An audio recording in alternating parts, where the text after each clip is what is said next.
What is my advice to less wrong readers who want to save the human race? Um, Find whatever you're best at. If that thing that you're best at is doing inventing new math of artificial intelligence, then work for the Singularity Institute. If the thing that you're best at is investment banking, then work for Wall Street and transfer much money as your mind and will permit to the Singularity Institute, where they will be used by other people.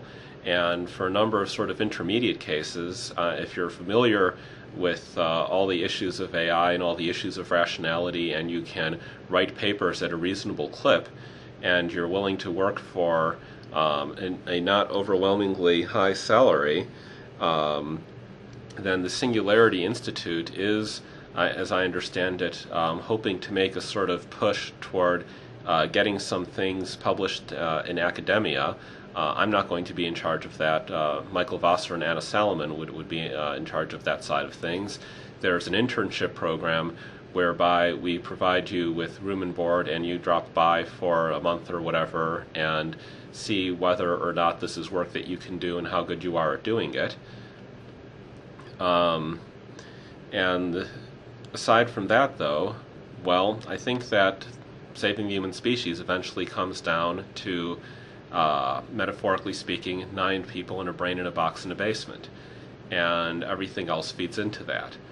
Publishing papers in academia feeds into either attracting attention that gets funding or attracting people who read about the topic, not necessarily reading the papers directly even, but just sort of raising the profile of the issue to the point where intelligent people wondering what they can do with their lives think artificial intelligence instead of string theory.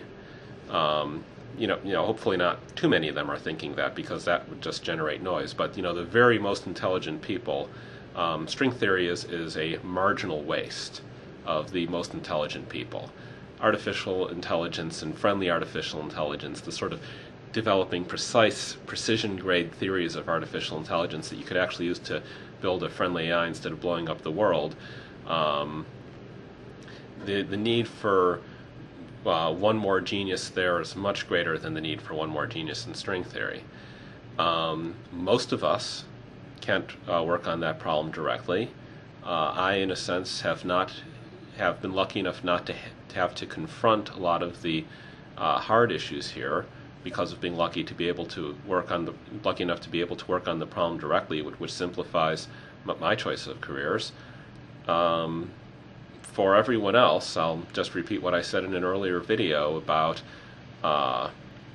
comparative advantage, professional specialization, doing what we do best at, and doing what we're best at and practicing it a lot. Everyone doing that and trading with each other is the essence of economics, and the symbol of this is money. And it's completely respectable to work hours doing what you're best at, and then transfer the sort of expected eudolons that a society assigns to that to the Singularity Institute, where it can pay someone else to work at it, such that it's an efficient trade, because the total amount of labor and effectiveness that they can put into it is the amount of labor and effectiveness that they put into it that you can purchase is more than you could do by working an equivalent number of hours on the problem yourself.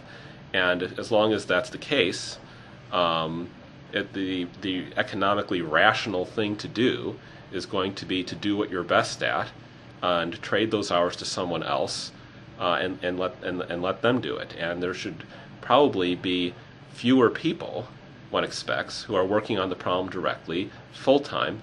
Stuff just does not get done if you're not working on it full time. That's what I've discovered anyway.